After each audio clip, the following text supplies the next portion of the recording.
Salary 80 to 85,000 के बीच में रहेगी। एएसओ के पास कोई पावर नहीं होती, लेट सेटिंग सैलरी करनी पड़ती है। हेलो दोस्तों, मेरा नाम है राहुल कौशिक और मैं अभी as an ASO ministry of defence में वर्किंग हूँ। बहुत सारे एस्पिरेंट्स को ये डाउट होता है कि एएसओ बनने के बाद उनकी वर्क लोकेशन क्या होगी, वर्किंग आवर्स क्या होंगे, कहाँ पोस्टिंग होगी, सैलरी क्या होगी, अकोमोडेशन यानी क्वार्टर्स मिलेंगे या नहीं, उनकी फील्ड ड्यूटी कभी लगती है या नहीं। तो मैं आज आपको एक एक करके इन सारी चीज़ों का जवाब दूंगा। मुझे एएसओ पर पोस्ट हुए 1 साल हो गया है, तो मैं आपको अपने एक्सपीरियंस के हिसाब से इन सब चीज़ों के बारे में बताऊंगा। तो चलिए लोकेशन से स्टार्ट करते हैं। एएसओ की पोस्टिंग मिनिस्ट्रीज में ही होती है। मिनिस्ट्री सारी इंडिया गेट के पास ही है। मेरी पोस्टिंग अभी साउथ ब्लॉक में है, जो कि राष्ट्रपति भवन के पास। लेकिन साउथ ब्लॉक और नॉर्थ ब्लॉक अब पुराने हो गए हैं, इसलिए गवर्नमेंट अब सारी मिनिस्ट्रीज नई बिल्डिंग में शिफ्ट कर रही है। नई बिल्डिंग का नाम है कर्तव्य भवन। आप उसको गूगल कर सकते हैं अगर आपको इसके बारे में और ज्यादा जानना हो तो।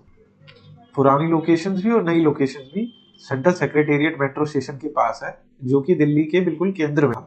वर्किंग आवर्स की बात करें तो वर्किंग आवर्स 9 to 5:30 है, यानी कि 8.5 घंटे आपको ऑफिस में स्पेंड करना होता है। लेकिन आपकी चेयर पे डिपेंड करता है कि आपकी लेट सिटिंग होती है या नहीं। बहुत सारी सेक्शंस पे ऑफिसेज में काम इतना ज़्यादा होता है कि आपको लेट सिटिंग जनरली करनी ही पड़ती है। यानी जैसे पार्लियामेंट सेशन चलता है तो उस टाइम बहुत सारे सेक्शंस में लेट सिटिंग करनी पड़ती है। लेट सिटिंग इतनी फ्रिक्वेंट नहीं होती है, तो आपका एक वर्क लाइफ बैलेंस अच्छे से मेंटेन हो जाता है। तो चलिए अब मैं बताता हूँ कि एक एएसओ काम क्या करता है। तो एएसओ जनरली नोटिंग और ड्राफ्टिंग करता है। सरकारी कामकाज सारा फाइल पे अप्रूवल लेके ही होता है। तो एक एएसओ को वो फाइल प्रिपेयर करनी होती है जिसपे अप्रूवल होती है। Approval generally joint secretary, secretary और मिनिस्टर लेवल पे होती है।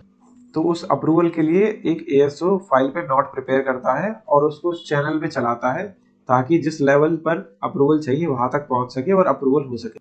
उसके बाद वो अप्रूवल कन्वे करना, आरटीआई का रिप्लाई देना, पार्लियामेंट क्वेश्चंस का रिप्लाई देना, ये सब एक एएसओ का काम होता है। एएसओ के पास कोई पावर नहीं होती। तो आप अगर ये सोच के आ रहे हैं कि आपको बहुत पावर मिलेगी मिनिस्ट्री में, तो ये आपका भ्रम है। आप प्लीज हकीकत में आ जाइए। एएसओ कोई पावर एंजॉय नहीं करता है। अगर आपको पावर वाली पोस्ट चाहिए तो आप जीएसटी इंस्पेक्टर, एग्जामिनर या इनकम टैक्स इंस्पेक्टर की तरफ जा सकते हैं। एएसओ जनरली वो लोग प्रेफर करते हैं जिनको दिल्ली पोस्टिंग चाहिए होती है।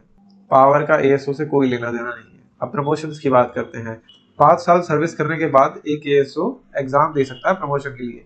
अगर एग्जाम क्लियर हो गया तो आप सेक्शन ऑफिसर यानी एसओ बन जाएंगे, जो लेवल 8 की पोजीशन होती है। एसओ के बाद आप अंडर सेक्रेटरी बनते हैं, उसके बाद डेप्टी सेक्रेटरी और उसके बाद director. ASO generally deputy secretary या डायरेक्टर पर ही रिटायर हो जाते हैं। ऐसा बहुत रेयरली होता है कि कोई एएसओ जॉइंट सेक्रेटरी तक प्रमोट हो सके। तो जनरली एएसओ डेप्टी सेक्रेटरी या फिर डायरेक्टर तक ही रहते हैं। अब बात करते हैं अकोमोडेशन यानी क्वार्टर्स की। दिल्ली में क्वार्टर मिलना बहुत मुश्किल है। जनरली क्वार्टर 7 से 8 साल सर्विस के बाद ही लोगों को मिलते हैं। तो अगर आप दिल्ली आ रहे हैं एएसओ बन के, तो प्लीज क्वार्टर्स का लालच मत करिएगा। आपको इनिशियल स्टेज में रेंट पर ही रहना पड़ेगा।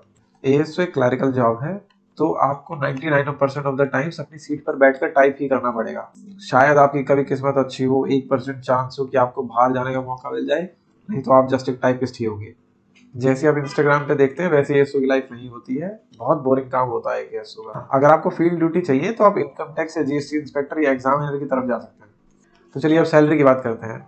एएसओ एक लेवल 7 की जॉब है। जब आप ज्वाइन करेंगे तो आपकी बेसिक पे होगी 44,900, जो कि एक प्रमोशन के बाद 46,200 हो जाएगी, जितनी की मेरी अभी है। आपकी इन हैंड सैलरी 80 to 85,000 के बीच में रहेगी। मैंने अपने चैनल पे सैलरी स्लिप की पूरी डिटेल वीडियो अपलोड की है, तो आप वो भी जाके देख सकते हैं। वैसे तो अभी 8th पे कमीशन भी आने वाला है, तो अब देखते हैं सैलरी रिवाइज होगी कितनी हो जाएगी। अगर आपको डिटेल स्ट्रेटेजी चाहिए तो उसकी भी वीडियो मैंने अपने यूट्यूब चैनल पे अपलोड की है, आप उसको भी जाके देख सकते हैं।